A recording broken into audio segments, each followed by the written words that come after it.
Welcome back to the Rich Life Diaries podcast. In today's episode, I'm going to be talking about why you're not rich. So let's get into it. Welcome to Rich Life Diaries, the podcast where we talk real strategies for creating abundance, building a business you love, and designing a life that actually feels good. If you're done playing small and ready to create your dream life, you're in the right place. So I'm sure you've noticed that some people are rich and some people aren't, and you probably wondered why. Why is that? And in my experience, I've seen this happen a lot, and I've often been puzzled by this. I've seen two people go out and do the same type of businesses. They put in the same amount of effort. They spend the same amount of money on marketing, yet one will be a huge success and the other one won't. And I've often looked at this and thought, why? Why is this? There's these people are no different. They're both putting in the same amount of effort. They're both putting in the same amount of money. Like, why does someone become successful and someone doesn't? In today's episode, I'm going to share all of this with you on what I've learned over the last 20 years of watching business owners create businesses, and some make it and some don't, and also some of my personal experiences as well on what I've seen as to why people become rich and other people don't. So one example I can think of, a personal story. Many years ago, I was in a multi-level marketing company, and one of my good friends joined the multi-level marketing company with me. And so we were both doing the same output. So we're both putting in the same amount of effort into this MLM company. If anything, my friend probably was doing more than what I was doing. But we were literally doing the same amount of work. And we're going to all the same events, we're doing the same amount of parties, we're kind of working together. And what I noticed is, I obviously became more successful than her. So I was making, I think in the first year I made 100K, maybe she did 30 or 40K. And I remember thinking back then, like, why is this? Why am I making this much money and she's making this much money, but we're putting in the same amount of effort? Like, this doesn't make any sense to me. So I guess over the years I've started to notice, what those things are. And what I've found is it's not always about, the effort. It is sometimes all about the mindset and the relationship that person has to money. And so that's what I'm going to talk about today, is your relationship with money and how that will have a huge impact on how much money you make or don't make in your life. So what I mean by that is what I started to notice with my friend. So we've come from different backgrounds. So she comes from a background where her family have a bit more of a scarcity sort of mentality. So she grew up in an environment where, even though her family aren't poor, they're middle class and they own properties and they've done well, their mindset is very negative when it comes to money. It's all that sort of scarcity sort of mentality of like, there's not enough to go around, and they sort of don't live a rich life, so to speak. They make their own, they have their own garden where they have their own, food and things like that. Like, they sort of live, how do I say this without sounding, like, they sort of live more of a poor life, I suppose. They don't go and spend money on anything. They keep all their money in the bank. They're not spenders. Not that I'm saying, to be rich in life, you have to spend a lot of money. But I do think there's a strong correlation there with that, because when I compare myself to her, these are the things that I've sort of noticed. And so when you, I guess, compare my upbringing and how the environment that I grew up in was very different to the environment that she grew up in. The environment I grew up in, my parents had no money when they got married. They got married very young. They had my brother when they were 17. My dad literally had holes in his pockets. Like, they had nothing. So it's not like my parents came from money. But I think the difference between my parents and her parents is my dad was, I guess, more of not a hustler, but, he became self-employed. He was determined to make money. My mum was probably very expensive because she liked the nice things in life. So that kind of elevated my dad to sort of try to, make enough money to fund her, I suppose. And I do think that is kind of a bit of a key as to why I've turned out the way I have, and maybe why I have a different mindset towards money because my dad never had any negative I never heard anything negative growing up in the house about rich people or about money, or, you hear a lot of people, they go, oh, rich people are assholes, and, all these negative sort of beliefs about money. And I feel like I came from an environment where my family were quite positive about money. We always lived in nice houses because my dad was a builder. So I guess for me, my beliefs about money were very different to my friend who grew up in sort of, not that she was poor, she's not poor, and her family are not poor, but they had that kind of poor mentality. And I think that she's kind of maybe subconsciously inherited that. Whereas for me, I've grown up in an environment where, my parents didn't have that. My mum was always spending probably above her means. She likes to buy nice things, and they were always going on nice holidays. We always lived in nice houses because my dad was a builder. So I do feel like some of what contributes to people becoming rich versus someone not becoming rich, some of it, not all of it, some of it has to do with your environment and how you grew up in and your relationship to money. So I guess once again, when I compare the two of us, that's the environment I grew up in. I also grew up with a father that was self-employed. He was always having a go. A lot of the things he did failed. Like, I'm not going to lie. Like, he's a smart guy, but he's not the sharpest tool in the shed. Sorry, Dad, love you.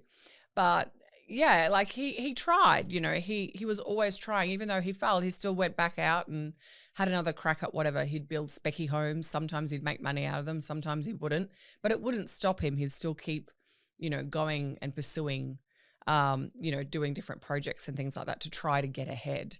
And he did well, considering when you look at how they started out. They had literally no money when they started at 17, and now he's in his 70s and he's retired, and him and my mum live a very comfortable life. So I just sort of look at that and think, a lot of it does have to do with the environment that you grew up in.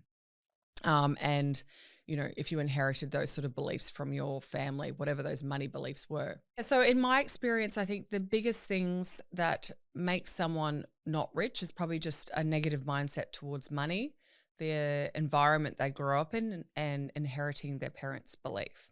So the question you might be asking me was, okay, that's great. Well, how do I shift that? Well, there's lots of different things that you can do. So you can do things like hypnosis. You can read books on mindset. There's something that I actually noticed as well when I was in my 20s. Like, I was broke like everybody. I had no money. I had credit card debt.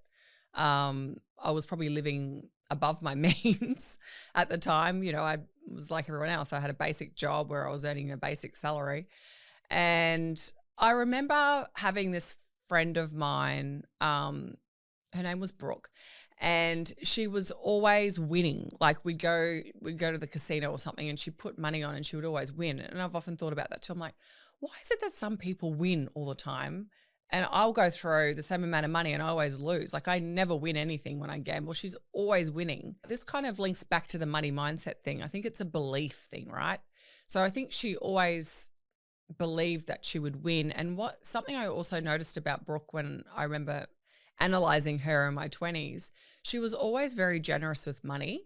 So she was always giving it away. So I guess she had the opposite of a scarcity mentality. Maybe that's why she always won when she gambled money, because her mindset with money was like positive. It wasn't a scarcity mindset. It was like a abundance mindset. So, and that was something I noticed with her, is I always noticed she was very generous. And I wasn't very generous in my 20s. I was a bit of a tight ass because I had no money. So I didn't want to like give my money away when I didn't have any. But that was a shift that I personally made in my 20s. And that was a big shift in that I started noticing the more generous I was with my money, the more money flowed to me. So the more I gave out, the more money I got back. So I do think that's a real, another strong key into becoming a really good money manifester is be generous. Don't be stingy, because I do feel like, when it flows out, it'll flow back to you 10 times, hopefully. And I felt like that was certainly the case for me when I made that shift in my late 20s and I started becoming more generous with my money. Even though I didn't have the money to give away, I noticed a shift that it would always come back to me, if not double or more. So that's another sort of thing that I made a personal shift towards. And another personal thing that I've sort of learnt as well is, and this was something that was something I learnt when I watched The Secret, or read the book or watched the documentary, whatever, is just never worry about bills. I know it's easy to say that because we've all got bills, but when you get bills in the mail, unexpected bills in the mail, don't give it too much energy. So that's another thing that I've personally learned and I've done for years is when I get a bill, I pay it quickly to get rid of it. I'm like, the bill's there. I'm like, I don't want to sit on this. I don't want to stick it on my fridge. I don't want to think about this bill. This is money going out. I'm not going to give it any airtime. I'm going to pay the bill, get rid of it quickly so it's gone. And I do think that's another mindset thing with money, because if you have bills stuck all over your fridge or you're throwing bills in a pile, it's going to accumulate and it's going to stress you out. And then it just kind of creates that negative feedback loop about, oh, I've got lots of bills to pay. I've got no money to pay these bills, that negative sort of stuff is associated with bills when they come in. So that's another thing I've learned over the years is, when a big bill comes in, I try not to stress, give it any airtime. I'm like, it's all good, pay it. I don't give it any emotion and I get rid of it. And I think that's another thing that you could try to do and see if that helps sort of shift your mindset towards money as well. And another thing that I've noticed that will help sort of shift your mindset towards money is try to be around people that have money or try to spend your time with people that have a positive attitude towards money. Don't hang out with people that are negative towards money, because you become the 5 closest people you spend your time with. If you want to hang out with 5 losers, you're going to become the 6th loser. If you want to hang out with 5 millionaires, you might become the 6th millionaire. So choose your tribe wisely, because the people that are around you and are in your ear are pretty much programming your brain or contributing to programming your brain in a negative or a positive way. I know that's hard because we all have family members that, I know a lot of people, and maybe look at my friend who I was talking about before, maybe her family are a little bit, negative, a little bit sort of, as I said, they have that sort of more scarcity mentality. So I know it's not always easy to kind of, you don't want to just ditch all your family members and never hang out with them again, but maybe just try to balance it. If you do have to be around those kind of more negative mindset people, that's okay. Just make sure that you sort of counteract that with positive people. Spend the time, maybe limit your time with those people. Maybe, say I'm only going to spend a couple of hours a week with these people, and then try to go and spend double the amount of time with more positive people, or people that have what you want, people that are wealthy or have whatever it is that you're wanting, if it's more money or more love or more whatever. Make sure you're spending more time with those types of people, because that will have an impact on your mindset with money and anything else in your life for that matter. So to reiterate on everything I've spoken about today with money mindset, it is all mindset. So your relationship to money will have a direct impact on your bank account. So if you have a negative relationship with money, you're going to have a negative bank account. If you've got a positive relationship with money, you're going to have a positive bank account. So make sure you do lots of work on your mindset. Make sure you spend more time with people that have money or have a more positive mindset towards money. And if you don't have a positive mindset towards money, that's okay. You can do the work to help you change your mindset towards money, and hopefully that will help improve your bank account. So guys, that's my episode today discussing why you're not rich. Make sure you subscribe to our channel to keep up to date with what's going on, and I look forward to seeing you back here in a couple of weeks.